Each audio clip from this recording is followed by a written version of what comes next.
Friends, मैं हूं KP Singh. आप देख रहे हैं मेरा चैनल पढ़ोगे तो पढ़ोगे। अगर आप सीखना चाहते हैं रोज कुछ नया तो प्लीज मेरे चैनल को सब्सक्राइब करें और बेल आइकन को जरूर दबाएं ताकि आप तक पहुंचे वीडियो सबसे पहले। तो मैं लाया हूं आपके लिए क्लास 11 एक्सरसाइज 2B पार्ट 1 और कल हम लोगों ने एक्सरसाइज 2A कंप्लीट कर चुके हैं, इसलिए आज हम लोग B पढ़ेंगे। ठीक है, तो जल्दी से शुरू करते हैं क्वेश्चन नंबर 1 से। तो क्या कह रहा है क्वेश्चन नंबर 1 में, x y से ऐसे रिलेटेड है, x और y के बीच में ये रिलेशन है कि x जो है y का वर्ग है, x y का वर्ग है। ये बात याद रखिएगा। तो पहला पार्ट कह रहा है और कह रहा है कि आप छांटिए और उसमें सत्य सत्य बताइए। तो पहले पार्ट में कह रहा है 4r2। तो देखिए x पहले लिखा है और y बाद में लिखा हुआ है, तो x जो है वो पहले है और y जो है बाद में है। तो क्या 2 का वर्ग 4 होता है? बिल्कुल होता है, इसलिए ये हमारा सत्य हो गया। दूसरा देखते हैं, दूसरा है -2 r4। तो क्या 4 का वर्ग -2 होता है? बिल्कुल नहीं होता है, इसलिए ये असत्य हो गया। तीसरा हमारा है 3r9। तो 9 का वर्ग क्या 3 होता है? बिल्कुल नहीं होता है, तो ये भी हमारा असत्य हो जाएगा। और चौथा पार्ट हमारा है 9r3। r का मतलब रिलेशन, तो ये 3 का वर्ग 9 होता है, इसलिए ये हमारा सत्य हो जाएगा। इस तरीके से पहले क्वेश्चन को हम लोग लगा सकते हैं, जो काफी आसान है। अब हम लोग देख लेते हैं दूसरा क्वेश्चन। दूसरे क्वेश्चन में क्या कह रहा है,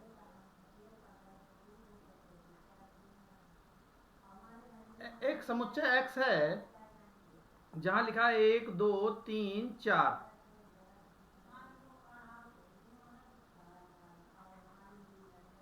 और दूसरा समुच्चय y है जिसमें लिखा हुआ है 0 2 4 6।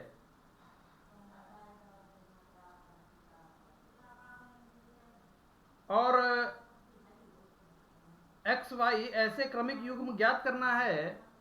हमको क्रमिक युग्म ज्ञात करना है एक्स कामा वाई, कि एक्स जो है ना, एक्स जो है वो बड़ा है वाई से। ऐसे हमको क्रमिक युग्म बनाने हैं। तो देखिए हम क्रमिक युग्म बनाएंगे और एक्स जो है वो वाई से बड़ा होगा। तो देखिए कौन कौन से हमारे क्रमिक युग्म बन जाएंगे। यहाँ पर x जो है y से बड़ा है और x हमारे पास कितना है 1 2 3 4। तो पहले हमने 1 ले लिया, x से 1 ले लिया। तो y से हम क्या लें कि x बड़ा रहे, छोटा ना बन जाए। तो हम y से 0 ले सकते हैं, लेकिन क्या हम 2 ले सकते हैं y से? नहीं ले सकते। 4 ले सकते हैं? नहीं। 6 नहीं। अब हम क्या करेंगे, x से 2 ले लेंगे। तो x से 2 ले लिया। अब हम y से क्या क्या ले सकते हैं? y से हम 0 ले सकते हैं। क्या y से 2 ले सकते हैं? नहीं। 3 भी नहीं ले, 4 भी नहीं ले सकते, 6 भी नहीं ले सकते। अब हम लोग x से लेंगे 3। तो x से हमने 3 लिया, तो y से हम 0 ले सकते हैं और हम y से 2 भी ले सकते हैं। 4 6 नहीं ले सकते। अब हम ले लेंगे 4, तो हम x से 0 ले सकते हैं।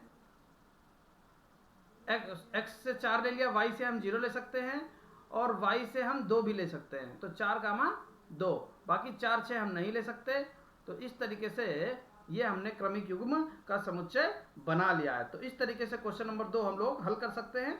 जल्दी से देख लेते हैं क्वेश्चन नंबर 3। क्वेश्चन नंबर 3 में क्या कह रहा है, एक समुच्चय x हमको दिया गया है 2 3 4 5, 2 3 4 5। दूसरा समुच्चय हमारे पास है 3 6 7 10, 3 6 7 10। और r इस प्रकार से परिभाषित है कि x से y विभाज्य हो। r जो है वो ऐसा है x कामा y, r जो है वो x कामा y है और इस प्रकार है कि x से y विभाज्य हो, ठीक है ना, यानी y बट्टे x इक्वल टू पूर्णांक, ये होना चाहिए।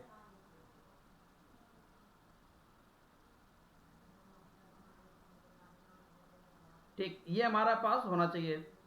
और जो x आएगा वो लाएंगे आप कहाँ से, वो हम समुच्चय x से लाएंगे, और जो y लाएंगे वो हम कहाँ से लाएंगे, वो भी हम समुच्चय y से लाएंगे। तो अब हम लोग y के क्रमिक युग्म, r के क्रमिक युग्म बनाने जा रहे हैं। देखिए पहला क्या हमारे पास बनेगा, अगर हम x से 2 ले लें, ठीक, तो हमें y से क्या लेना होगा कि 2 से वो कट जाए। देखिए हम 6 ले सकते हैं, और 2 से हम 10 भी ले सकते हैं। 2 से 3, 6 भी कट रहा है और 10 भी कट रहा है, तो 2 ये बन गए। अब अगर हम यहाँ 3 ले लें, x से हम 3 ले लें, तो y से हमें क्या लेना होगा कि ये कटे, तो ये हमको मिल जाएगा 6। और तो 3 के पहाड़े में कोई संख्या नहीं आती है, और 3 से 3 भी बच गया है, तो पहले 3 ले लेंगे फिर 6 ले लेंगे। 3 का 6, फिर हमारे पास अगर 4 है तो 4 से कोई भी संख्या नहीं कटती, 5 है तो 5 से 10, 5 से क्या कटेगा 10। तो इस तरीके से हम आर रिलेशन लिख सकते हैं। उम्मीद है कि आपको बहुत अच्छी तरीके से समझ में भी आया होगा। अब चलते हैं क्वेश्चन नंबर 4 पर। क्वेश्चन नंबर 4 में क्या कह रहा है,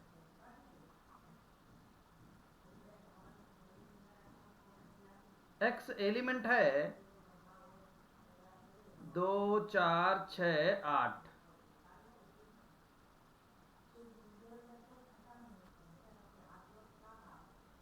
y जो एलिमेंट है वो हमारा होगा 1, 2, 3, 4, 1, 2, 3, 4। अब कह रहा है x कामा वाई ऐसे क्रमिक युग्मों को ज्ञात करो। x कामा वाई के रूप में हमें क्रमिक युग्म ज्ञात करने हैं कि x y का गुणनखंड हो। x जो हो y का गुणनखंड हो, और x बड़ा हो y से, x बड़ा हो y से, ठीक है। और x जो है y का गुणनखंड हो, यानी x जो है y से पूर्णता कट जाता हो और पूर्णांक हो। तो देखिए हम कैसे लिखेंगे x कामा y के क्रमिक युग्मों को, क्या लिखेंगे। तो देखिए पहला हमारा क्या बन जाएगा, अगर हम यहाँ पर x को 2 ले लें, तो 2 1 का गुणनखंड होता है, और जो 2 है वो 2 का गुणनखंड होता है, लेकिन x से y से बड़ा नहीं है, इसलिए हम 2 कामा 2 नहीं ले पाएंगे। अब हम x से क्या ले रहे हैं, x से हम ले रहे हैं 4। तो x से अगर हमने 4 ले लिया तो y से हम 1 ले सकते हैं, ठीक। और अगर हमने x से फिर से 4 ले लिया तो हम y से 2 लेंगे। अगर हम x से 6 लेंगे तो y से हम 1 ले पाएंगे,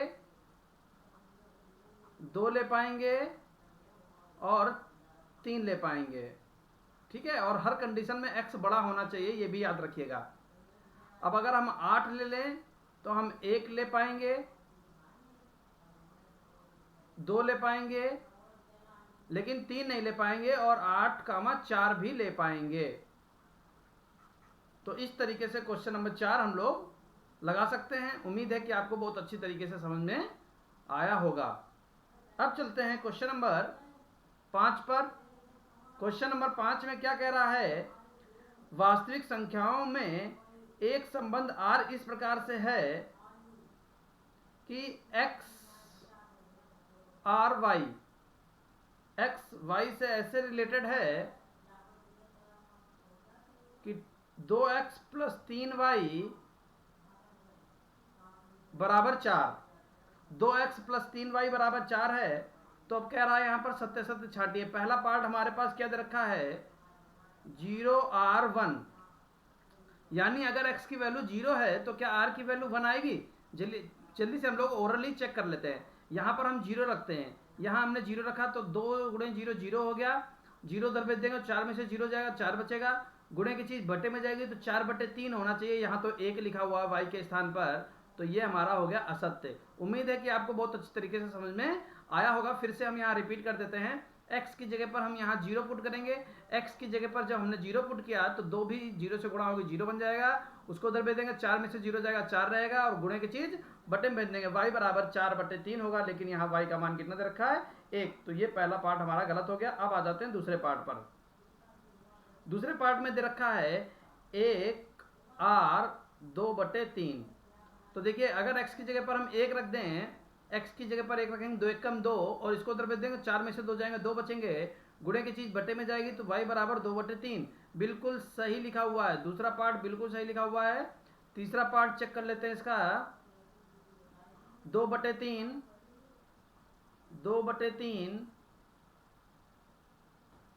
r1, ठीक है। तो देखिए अगर हम 2/3 x की जगह पर 2/3 रख दें, x की जगह पर 2/3 रख दें, रख दिया है 2/3, तो ये क्या हो जाएगा 4/3। इसको उधर भेज देंगे, 4 - 4/3, 4 - 4/3, 3 चक्कू 12, 12 में से 8/3, और गुणे की चीज बटे में, तो 8/9 होना चाहिए, जो हमारा गलत लिखा हुआ है। ये तीसरा पार्ट हो गया हमारा। चौथा पार्ट देख लेते हैं। चौथा पार्ट क्या दे रखा है 0r 4/3। तो अगर x की वैल्यू हम 0 रख दें तो y का मान क्या 4/3 आएगा? बिल्कुल आ जाएगा, 0 हो जाएगा, क्योंकि पहला क्वेश्चन बिल्कुल ऐसे ही था। तो ये 4/3 बिल्कुल सही हो जाएगा। पांचवा पार्ट हम लोग देख लेते हैं। 4/3 r0। अगर x का मान हम 4/3 रख दें तो क्या y का मान 0 आ जाएगा? रख के देख लेते हैं। 4 दूनी 8/3, 4 दूनी 8/3 हो जाएगा, उसको उधर भेज देंगे, तो माइनस का 8/3, 3 चक्कू 12, 12 में से 8 गए, 12 में से 8 गए, 4/3 हो जाएगा, गुणे की चीज तो 0 बिल्कुल नहीं आएगा, ये गलत लिखा हुआ है। छठा पार्ट देख लेते हैं। छठा पार्ट क्या कह रहा है 1/2 r1। तो देखिए x की जगह पर 1/2 रखेंगे, 2 से 2 कट जाएगा, 1 आ जाएगा, 1 को उधर भेज देंगे, 4 में से 1 जाएगा, 3 बचेगा, 3/3 1 होता है, बिल्कुल सही लिखा हुआ है। देखिए फर्स्ट ईयर में आप हैं, इतनी कैलकुलेशन आपको आनी चाहिए, इसीलिए मैंने ओरल बता दिया यहाँ पर। ये सत्य सत्य था। आप लिखकर भी कर सकते थे, अगर आपको ऐसे नहीं समझ में आ रहा है तो आप लिखकर भी कर सकते हैं, लिखकर भी कर सकते हैं, जरूरी नहीं कि आपको ओरल लगाना पड़े, ठीक है। अब चल देते हैं क्वेश्चन नंबर 6 पर। क्वेश्चन नंबर 6 में क्या कह रहा है, प्राकृत संख्याओं के समुच्चय r, जहां क्रमिक युग्म x, y है और y बराबर x + 5 है। तो r हमारा क्या है, r हमारा है x, y, और y जो है वो x + 5 है। अब देखिए x संख्या 4 से कम एक प्राकृत संख्या है, और x जो है वो 4 से कम प्राकृत संख्या है। x जो है वो 4 से कम प्राकृत संख्या है, तो हमें इसे रोस्टर विधि में लिखना है, और इसके प्रांत और परिसर बताइए। तो पहले हम इसको, और जो x है वो भी हम लिख लेते हैं। पहले यहाँ कंडीशन क्या है, 4 से कम, x जो है वो 4 से छोटा है, ठीक है। और प्राकृतिक संख्या है, तो प्राकृतिक संख्या जैसे आपको पता है कि हमारी 1 से स्टार्ट होती हैं, तो हम लोग यहाँ पर क्या करेंगे, x के स्थान पर 1 रखते चलेंगे। तो देखिए सबसे पहले हम रोस्टर विधि में लिख रहे हैं इसको। तो देखिए क्रमिक युग्म हमारे x, y है, तो पहले हमने x के स्थान पर 1 लिया, तो y के स्थान पर हमारा क्या हो जाएगा 6, ठीक। फिर हमने x के स्थान पर 2 लिया, तो y का मान कितना हो जाएगा 7। फिर x के स्थान पर हम 3 ले लेंगे, तो 8 हो जाएगा। अब हम क्या x का मान 4 ले सकते हैं? देखिए x का मान पहले कह दिया क्या है कि 4 से कम है, तो हम बिल्कुल नहीं ले सकते। तो ये हमारे कुछ क्रमिक युग्म r रिलेशन जो है वो हमारा तैयार हो जाएगा। अब हम यहाँ पर कह रहा है प्रांत और परिसर बताइए। तो प्रांत, जिसको डोमेन भी बोलते हैं,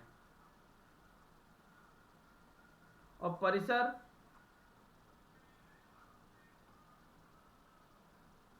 जिसको रेंज भी बोलते हैं। तो घबराइएगा नहीं, एक ही नाम है। तो प्रांत निकालते हैं। देखिए, जब हम क्रमिक युग में जो पहले लिखते हैं वो हमारे प्रांत होते हैं, वो हमारे प्रांत होते हैं। और क्रमिक युग में जो हम बाद में लिखते हैं वो हमारे परिसर होते हैं। तो प्रांत हमारे कौन कौन से हो जाएंगे? 1 2 3। और परिसर हमारा क्या क्या हो जाएगा? 6 7 8। तो इस तरीके से हम प्रांत और परिसर बता सकते हैं। तो उम्मीद है कि आपको क्वेश्चन नंबर 6 भी बहुत अच्छी तरीके से समझ में आया होगा। अब हम लोग चल देते हैं क्वेश्चन नंबर 7 पर।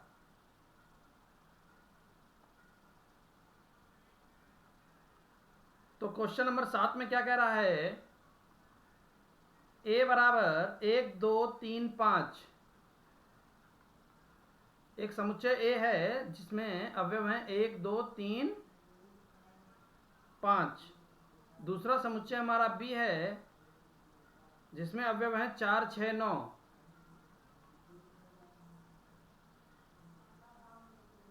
A से B में एक संबंध है। क्या संबंध है वो समझ लेते हैं। R equal to x comma y such that x और वाई का अंतर विषम है।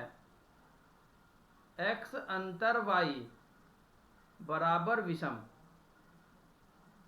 देखिए, ये नहीं कह रहा कि x में से y घटाइए, कह रहा है दोनों का अंतर विषम आ जाए।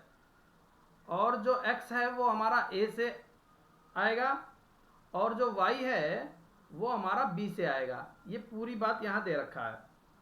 r को रोस्टर रूप में लिखिए। देखिए, काफ़ी अच्छा क्वेश्चन है। तो r को हम लोग यहाँ लिखने जा रहे हैं। तो पहले हम x ले लें। x का मान हमारा कितना है? 1। तो हम y का मान वही लेंगे जो घटाने पर विषम संख्या मिले। तो 1 में से अगर 4 घटा लेंगे तो हमारे पास 3 बचेगा जो विषम है। बिल्कुल सही। 1 में से अगर हम 6 घटाएंगे तो भी हमको 5 मिलेगा जो विषम है। 1 में से 9 घटाएंगे जो 8 आएगा जो सम है। तो ये बिल्कुल नहीं होगा। अब हम आगे बढ़ते हैं। अब लिखते हैं 2। तो 2 से 4 घटाएंगे 2 बचेगा जो सम है। 2 से 6 घटाएंगे जो 4 बचेगा जो हमारा सम है। और 2 से 9 घटाएंगे जो हमारा 7 बचेगा जो हमारा विषम है। इसलिए हम यहां पर क्या लिखेंगे? 9।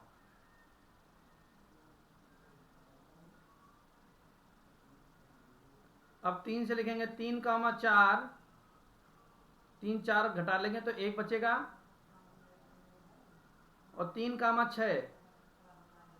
3 में से 6 घटाएंगे तो भी हमारा विषम बचेगा। और 3 में से 9 घटाएंगे तो हमारा सम बचेगा। अंतर है ना, इसलिए माइनस का कोई मतलब नहीं बन रहा।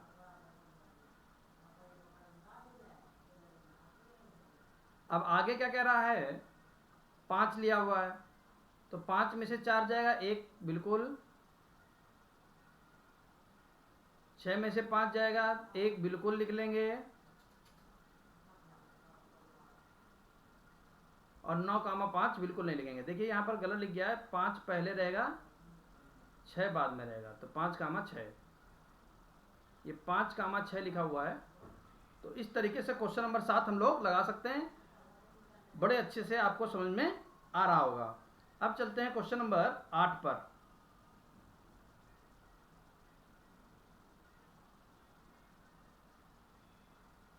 आठ में क्या कह रहा है? x जो है वो 2 4 6 9 से लिया गया है।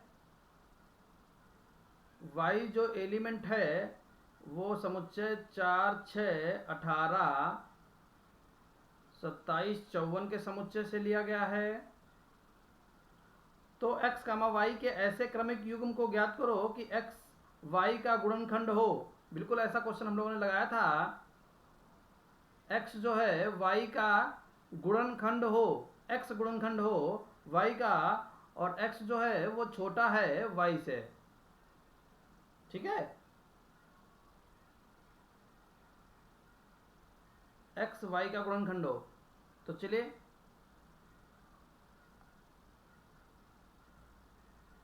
पहले हमने x से क्या ले लिया? 2 ले लिया।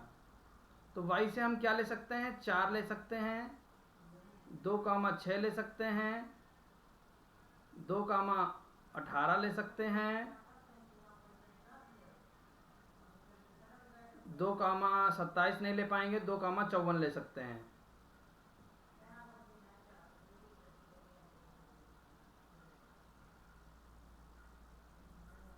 ठीक है, अब हम लोग 4 उठाते हैं, तो 4 से ना 4 हमारा बनेगा, गुणनखंड तो है लेकिन 4 छोटा नहीं है ना, यहाँ पर कह रहा है x जो है y से छोटा होना चाहिए। 6 होगा नहीं, 18 होगा नहीं, 27 होगा नहीं, 54 होगा नहीं, तो 4 हम लेंगे ही नहीं। फिर 6 उठाएंगे, तो 6 से हम 4 ले नहीं सकते, गुणनखंड नहीं है। 6 से 6 गुणनखंड है लेकिन छोटा नहीं है, तो 6 से हम 18 ले लेंगे, 6,18। और फिर 6 से हम 54 ले लेंगे।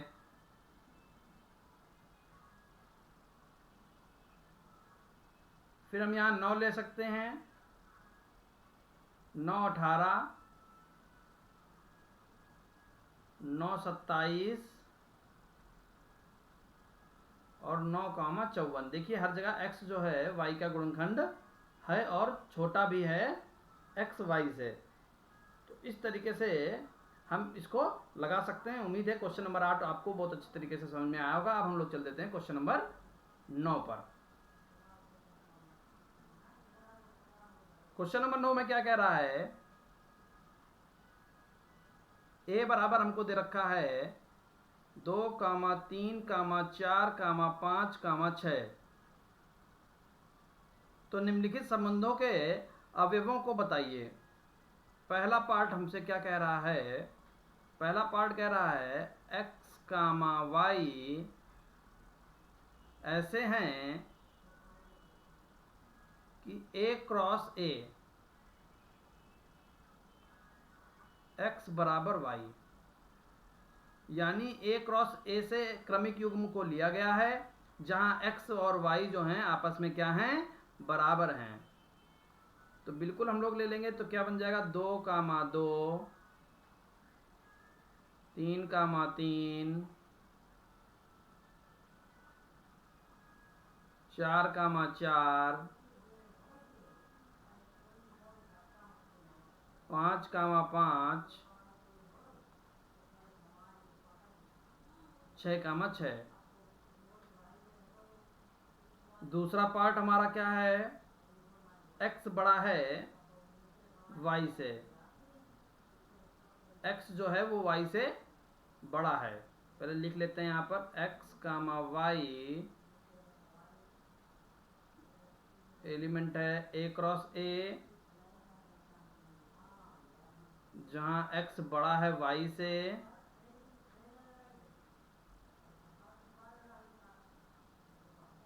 और x बटे y not equal to natural number, ये जरूरी नहीं है।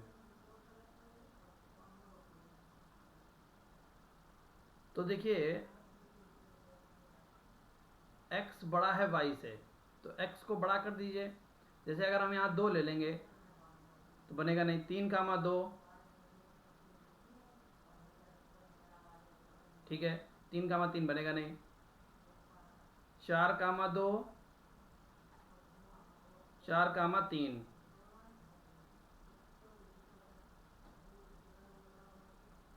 ठीक। और देखिए 4, 2 तो हम ले सकते हैं, लेकिन 4, 2 लेने के लिए यहाँ पर क्या लिखा हुआ है कि नॉट इक्वल टू, तो नॉट इक्वल टू नहीं है, तो इसको हटा देंगे, ठीक है ना। तो 4/3 हो जाएगा। अब आगे ले लेते हैं 5, 2, 5, 3, 5, 4 और 5, 5, लेकिन बराबर हो जाएगा तो ये लेंगे नहीं। अब आ जाएगा 6, 2 ले नहीं सकते, 3 ले नहीं सकते, 6, 4 और 6, 5। तो ये हमारे क्रमिक युग्म हो जाएंगे। अब हम चलते हैं तीसरे पार्ट पर। तीसरे पार्ट में क्या कह रहा है, x कामा वाई एलिमेंट है a क्रॉस a का,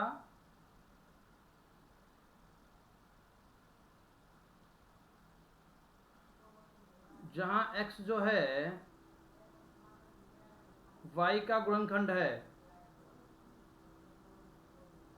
x y का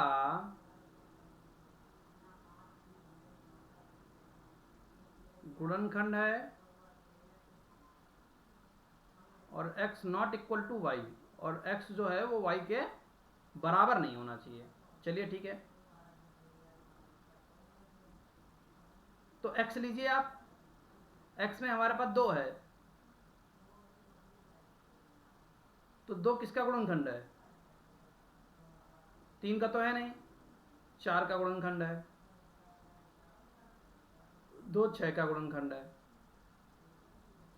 अब ले लेंगे 3, तो 3 किसका गुणनखंड है, 3 जो है वो 6 का गुणनखंड है। अब 4 जो है वो किसका गुणनखंड है, वो 5 किसी का गुणनखंड नहीं, 5 भी किसी का नहीं, 6 भी किसी का नहीं। तो ये हमारे तीसरे पार्ट के कुछ क्रमिक युग्म कंप्लीट हो गए। तो इस तरीके से क्वेश्चन नंबर 9 को हम लोग लगा सकते हैं। अब जल्दी से देख लेते हैं क्वेश्चन नंबर 10 क्या कह रहा है। क्वेश्चन नंबर 10 में मान लीजिए a का मान क्या दे रखा है, समुच्चय a है 1 2 3 4 5 6,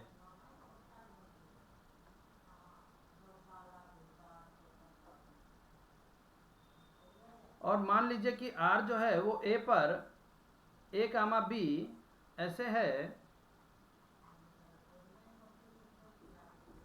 a कामा b के रूप में है, और जहां a कामा b जो है वो एलिमेंट है किसका, a का, कैपिटल A का, और संख्या a संख्या b को यथावत विभाजित करती है, यानी जो a है वो b को विभाजित करता है, यानी b बटे a बराबर पूर्णांक।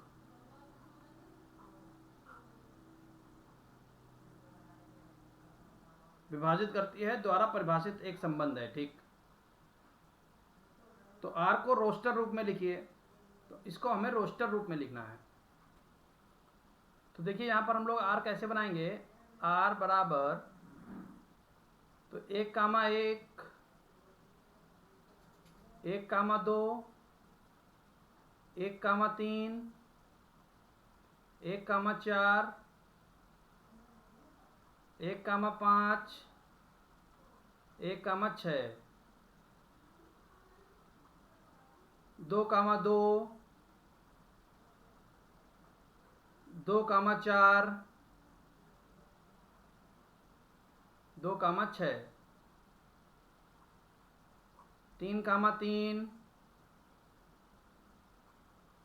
3 कामा 6 4 कामा 4, और तो कुछ बनेगा नहीं, 5 कामा 5 और 6 कामा 6।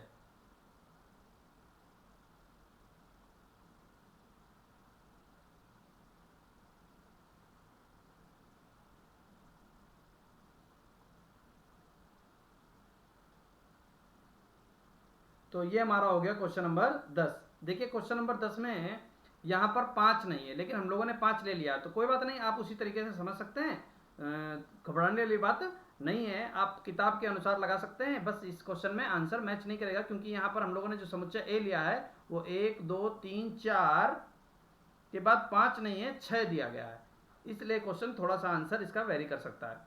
अब यहाँ कह रहा है कि आर का प्रांत, तो आर का प्रांत, तो प्रांत हमारा कौन कौन सा हो जाएगा,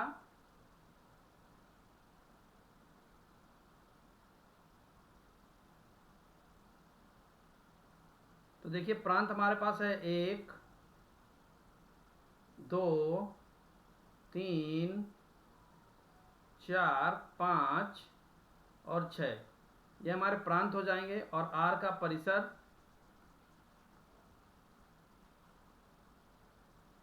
परिसर में भी हमारा 1 2 3 4 5 6। इस तरीके से यहाँ पर हम क्वेश्चन नंबर 10 को लगा सकते हैं। उम्मीद है कि आपको बहुत अच्छी तरीके से समझ में भी आया होगा। अब हम लोग देख लेते हैं यहीं पर क्वेश्चन नंबर 11। क्वेश्चन नंबर 11 क्या कह रहा है कि जो R है वह x, x³ के रूप में है, जहाँ x संख्या 10 से कम अभाज्य संख्या है। संख्या 10 से कम अभाज्य संख्या है, ठीक है। को रोस्टर रूप में लिखिए, तो इसको रोस्टर रूप में लिखना है। R बराबर, तो x हमारा 10 से कम अभाज्य संख्या 2 होती है। 2 का घन 8, 3 अभाज्य संख्या है 27 हो जाएगा, घन कर देना है उसका। उसके बाद 5,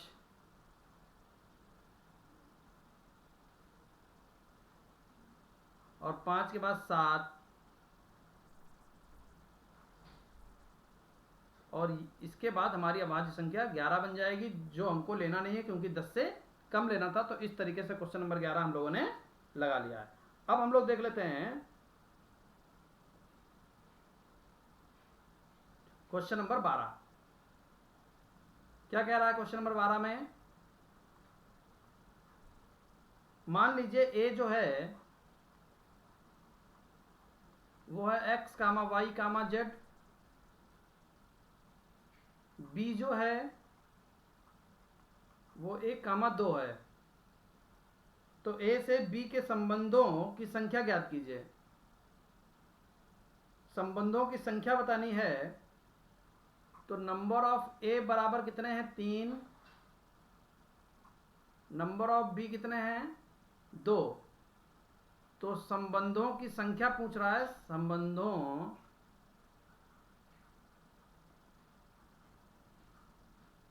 संख्या होगी 3 × 2, 3 दूनी 6, ठीक है। तो इस तरीके से क्वेश्चन नंबर 12 हम लोग लगा सकते हैं। अब चल देते हैं क्वेश्चन नंबर 13 पर।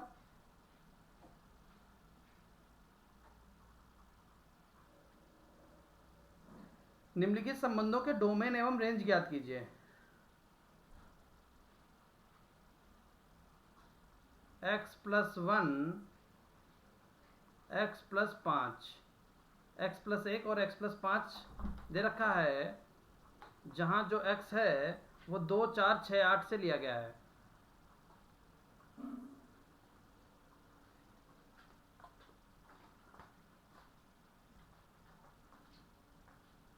ठीक, तो पहले हम यहां पर रख देते हैं इसको, x की वैल्यू 2 रख देते हैं, 2 1 3, 5 2 7, 4 ले लेते हैं, 4 1 5, 5 4 9,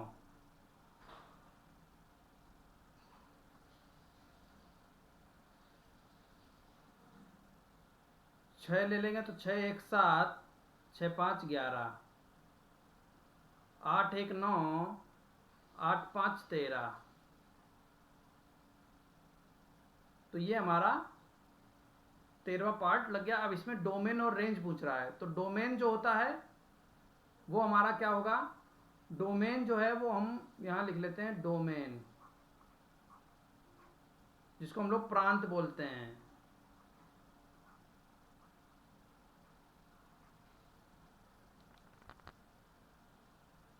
तो कितना हो जाएगा हमारा 3 5 7 9, और रेंज जिसको हम लोग परिसर बोलते हैं, वो दे रखा है 7, 9, 11, 13। ये हम इस तरीके से लगा सकते हैं। जैसे हमने आपको बताया पहले ही कि पहले वाले जो होते हैं वो प्रांत होते हैं, बाद वाले जो होते हैं वो हमारे परिसर होते हैं। तो इस तरीके से प्रांत और परिसर हम लोग बता ले जाएंगे। देखिए इसमें कई पार्ट हैं, दूसरा पार्ट और हम बता देते हैं, बाकी आप अपने आप लगा सकते हैं। a+1 b+2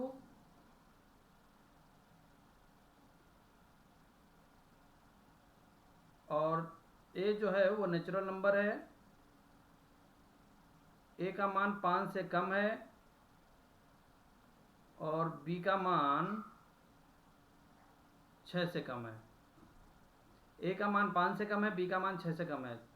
तो पहले हम रखते चलते हैं। a का मान 1 रखेंगे तो 1, 1, 2 और 2, 1, 3। अब हम 2 रख देंगे, 2, 1, 3, 2, 2, 4। अब 3 रख देंगे, 3, 1, 4, 3, 2, 5। 4 रख देंगे, 4, 1, 5, 4, 2, 6।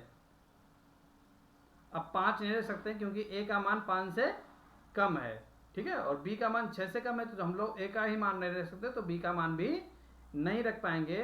तो ये हमारे कुछ संबंध आ गए हैं क्रमिक रूप में। इसमें हमारा प्रांत क्या हो जाएगा, 2, 3, 4, 5।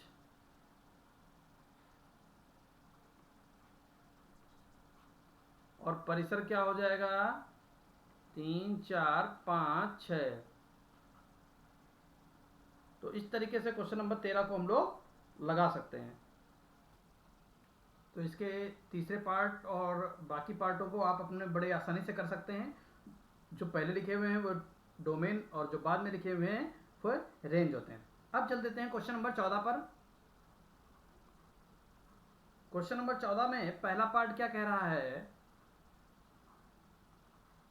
x, y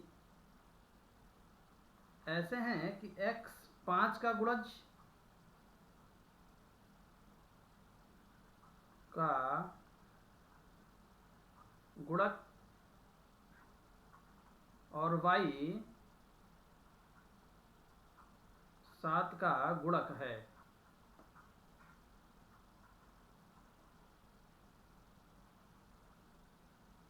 तो यहां पर हमको डोमेन और रेंज बताना है। तो देखिए यहां पर हमारा क्या बन जाएगा, 5 और 7, 5 दूनी 10, 7 दूनी 14, ठीक है। 5 तियां 15 और 7 तियां 21, 5 चक्कू 20, 7 चौक 28। तो ऐसे ही आगे भी जाएगा। तो यहाँ पर डोमेन और रेंज हमसे पूछ रहा है। तो डोमेन क्या हो जाएगा, डोमेन 5, 10, 15, 20 डैश डैश डैश। और रेंज क्या हो जाएगा हमारा, 7, 14, 21, 28 डैश डैश डैश। तो ये हमारे इस तरीके से डोमेन और रेंज हम लोग बता सकते हैं। दूसरा पार्ट क्या लिखा हुआ है,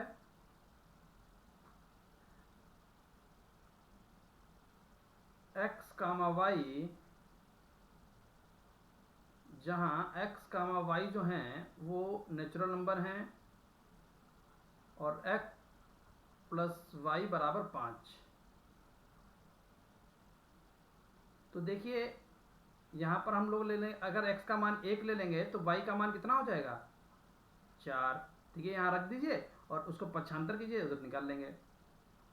और अगर हम x का मान 2 ले लें तो y का मान 3, अगर x का मान 3 ले लें तो y का मान 2, अगर x का मान 4 ले लें तो y का मान 1, और अगर हम x का मान 0 ले लें तो जो 0 जो है वो हमारा गलत हो जाएगा, 0 ले नहीं सकते। और x का मान 5 भी नहीं लग सकता क्योंकि y का मान भी 0 नहीं होना चाहिए, क्योंकि हमारा ये नेचुरल नंबर है, प्राकृतिक संख्या है। तो ये हमारे आ गए। अब यहाँ पर डोमेन और रेंज हमको बताने हैं, जो आप बड़े अच्छी तरीके से बताना जानते हैं। जरूरी नहीं है कि वो आपको बार बार बताया जाए, क्योंकि वो आप सीख चुके हैं। चल देते हैं थर्ड पार्ट पर। थर्ड पार्ट में क्या दिया गया है, x comma y x equal to 3y।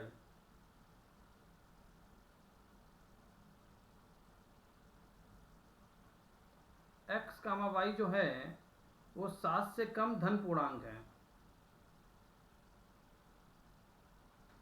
7 से कम धन पूर्णांक है। तो देखिए, अगर हम x का मान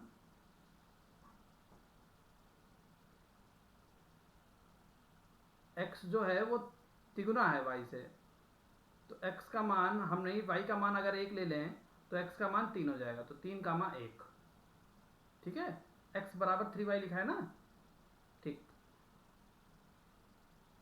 और अगर हम y का मान 2 ले लें तो x का मान 6 हो जाएगा।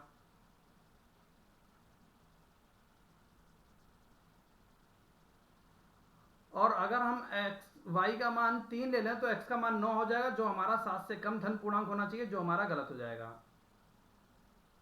ठीक है ना। तो यहां पर हमारे पास धन पूर्णांक जो हैं वो आ गए। अब डोमेन हमारे 3 और 6 हो जाएंगे, रेंज हमारा 1 और 2 आ जाएगा। तो इस तरीके से क्वेश्चन नंबर 14 का थर्ड पार्ट भी हम लोग लगा सकते हैं। जल्दी से देख लेते हैं क्वेश्चन नंबर 15। क्वेश्चन नंबर 15 में क्या रहा है, ए हमारा एक समुच्चय दे रखा है, 1 2 3 4 5 6, और जो आर है वो x कॉमा वाई, जहां y बराबर x प्लस 1 द्वारा परिभाषित है। द्वारा a से a में एक संबंध परिभाषित कीजिए और आरेख द्वारा दर्शाइए। r के प्रांत तथा साप्रांत परिचय लिखिए। तो पहले हम r सही से लिख लेते हैं, फिर हम लोग उसको दर्शाएंगे। तो देखिए,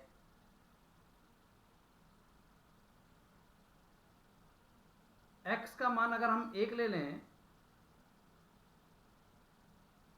तो y का मान हमारा कितना हो जाएगा, 2। और x का मान अगर हम 2 ले लें तो y का मान हमारा कितना हो जाएगा, 3। x का मान 4 ले लें तो y का मान हमारा 5 हो जाएगा। x का मान अगर हम 5 ले लें तो y का मान 6 हो जाएगा। और x का मान 6 ले लें तो y का मान 7 हो जाएगा। यहाँ पर एक बात और बढ़ा लीजिए, जो किताब में छूटा हुआ है, कि जो x है वो a से आया हुआ है। जो x है वो a से आया है।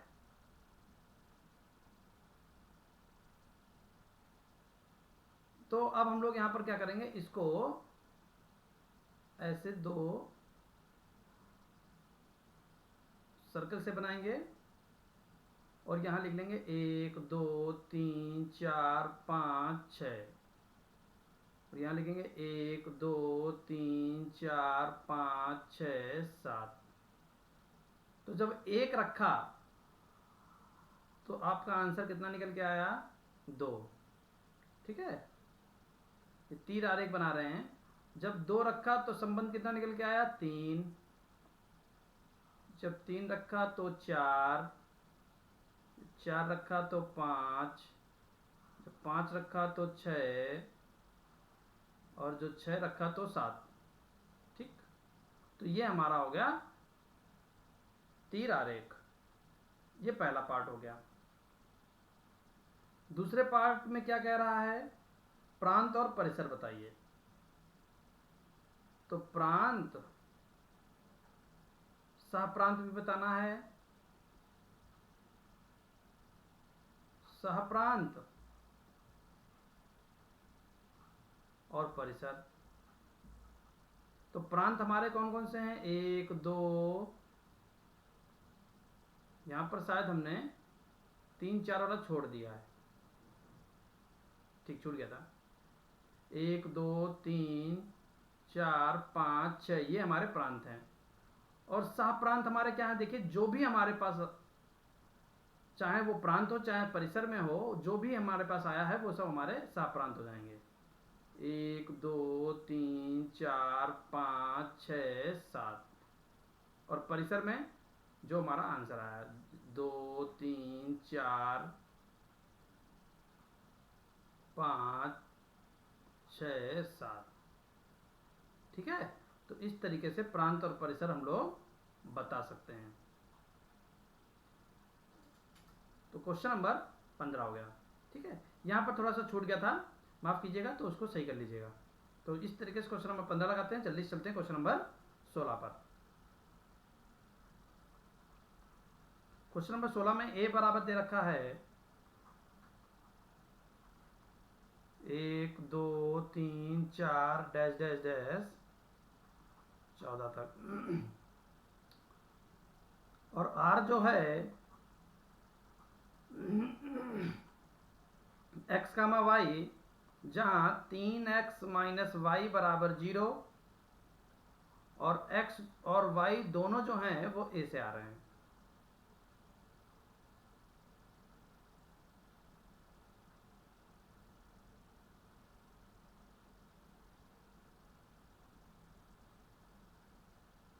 प्रांत, सहप्रांत और परिसर यहां पर भी हम लोगों को लिखने, तो पहले हम लोग आर सही कर लेते हैं। तो जो y है वो तिगुना होगा, तो x का मान अगर 1 है तो y का मान 3, 2 3 6 तिगुना हो जाएगा ना। x का मान अगर 2 है तो y का मान 6 हो जाएगा। 3 3 9, 3 चक्कू 12, 3 5 15। अब देखिए 3 5 15 हो जाएगा, लेकिन यहाँ पर कह रहा है साफ साफ x और y दोनों जो हैं वो a से आए हैं, तो यहाँ पर ये क्रमिक रूप में 5 3 5 3 15 नहीं होगा। तो इस तरीके से ये हमारे परिसर बन जाएंगे। अब यहाँ पर हमसे क्या कह रहा है, प्रांत, सहप्रांत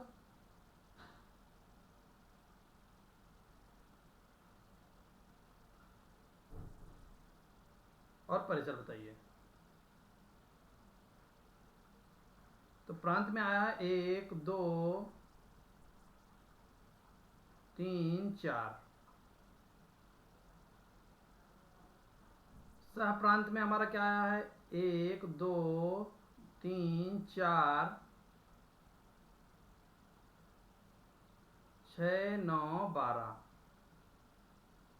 और परिसर में क्या आया है 3 6 9 12, ठीक है। तो इस तरीके से हम यहाँ पर इस क्वेश्चन को लगा सकते हैं। उम्मीद है कि काफ़ी अच्छी तरीके से आपको समझ में आया होगा। अब चलते हैं क्वेश्चन नंबर 17 पर।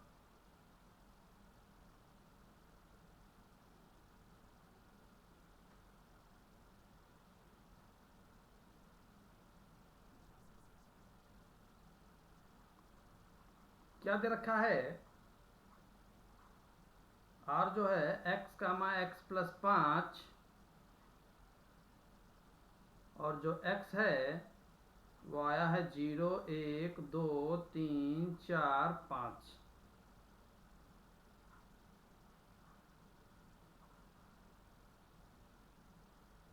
तो r हमारा क्या हो जाएगा, अगर हम x का मान 0 तो x प्लस 5,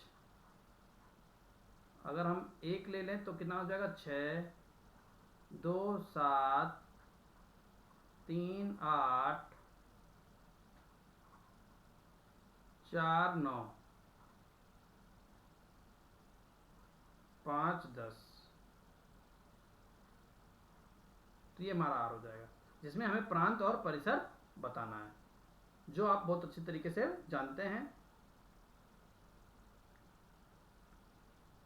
क्वेश्चन नंबर 18 अपने आप लगा सकते हैं और क्वेश्चन नंबर 19 हम लोग देख लेते हैं। क्वेश्चन नंबर 19 क्या कह रहा है, यदि R वो n क्रॉस n से आया है और R का मान दे रखा है 2,3, 3,4, 4,5, 5,6,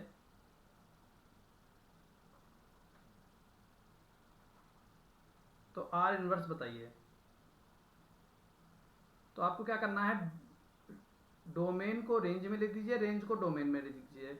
2,3 है तो 3,2 कर दीजिए, 3,4 है तो 4,3, 4,5 है तो 5,4, 5,6 है तो 6,5। तो इस तरीके से इन्वर्स हम लोग निकाल सकते हैं।